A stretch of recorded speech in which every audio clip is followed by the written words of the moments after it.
absolutely love the sound of the tea kettle. Absolutely love it, especially in the morning. It's like, yes, I'm alive. Okay, so when the tea kettle goes off, do not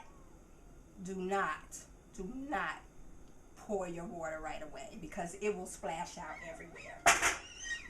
We're making the perfect cup of tea today. Need my glasses. So you start with your cup, your little tea measuring spoon, and if you don't have a tea measuring spoon, I mean, any old measuring spoon will do. And I typically start with fabulous tea bracelet designed by none other than Lewis-Thornton, me, ha. So these are all loose teas. People are saying, well, how do I make loose tea? How do I make loose tea? All loose teas, companies that I love and enjoy. So I'm gonna have this ginger peach apricot tea from the Boston Tea Company. Oh my God. Oh, this is the favorite part, my favorite part. My second favorite part. The tea kettle is my first part. Smelling the aroma of the tea. This is a black tea with peaches and ginger. Yum. So almost all loose teas will have instructions somewhere on here. So this says 1 teaspoon per 8 ounces. This is not an 8-ounce cup. Hate to tell you that. It's a lot bigger than 8 ounce, just so you'll know. So, you know, I typically do 2 teaspoons. So you put them inside the tea ball. You screw the tea ball back on top.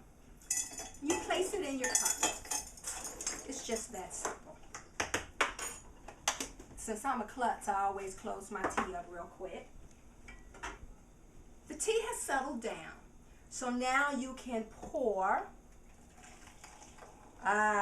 your tea, your water in your teacup. Now, just like tea's instructions tell you how much tea, they also tell you, a lot of them tell you the temperature. I don't have a thermometer, fully on me. And they also tell you how many minutes. Now, I'm pretty precise, so I have this cute little tea timer. It says 3 minutes. So I'm going to, but guess what? If you don't have a little clock, don't worry about it. Just pull out your iPhone and start timing your tea. Now, why is that important? Most tea companies understand how they've blended their tea. And based upon the blend that they've put together, they have given you the best timing to get the most perfect cup of tea. It varies. Sometimes I'll do this. It varies from company to company. So for example, some of my companies where I use my English breakfast say 4 minutes. Some say 3 minutes. Some say 5 minutes.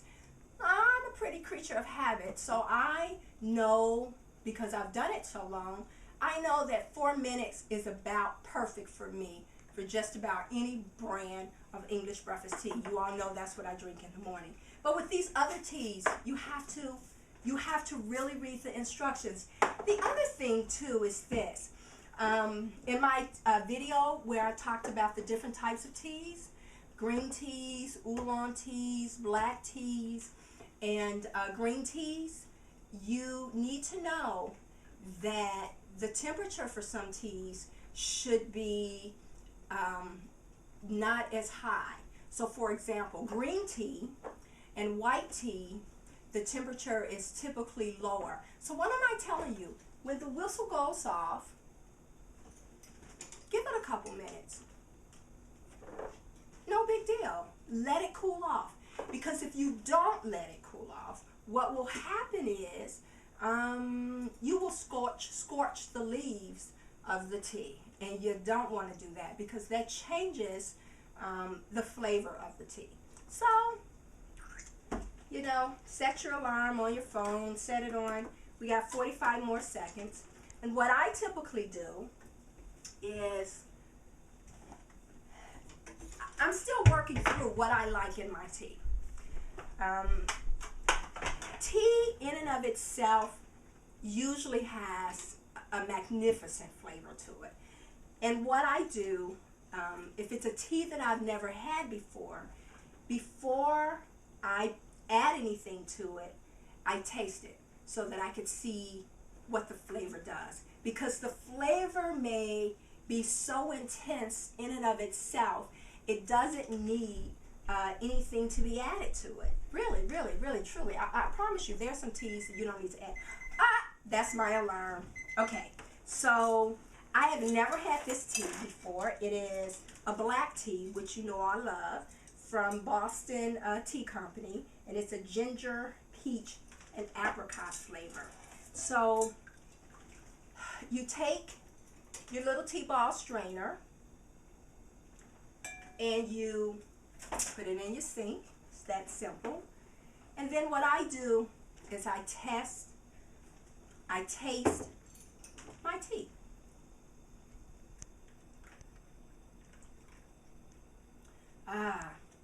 It needs a little flavor for me. I'm a Splenda girl. I'm still trying to work through other things to put in tea. I'm a 1 little teaspoon. That's another thing. You can have fancy things for your tea. So I love beautiful teacups. Isn't this fabulous? And you don't have to spend a lot of money for it. Yes, I want Wedgwood in my home. I don't own any. And I've been looking at resale stores and places where I can find some fabulous Wedgwood. But I got this cute little cup from Marshall's for $2.99. I mean, it's the bomb diggity. And how about this teaspoon? Gotta serve tea well now, y'all. So for me, when I add a little sugar, a little sweetener to the tea, it intensifies the flavor. And so the peach just jumped right out at me after I put my Splenda in it. And that's how you make a perfect cup of tea. I don't care what you drink, just as long as it's tea. Happy cuppa.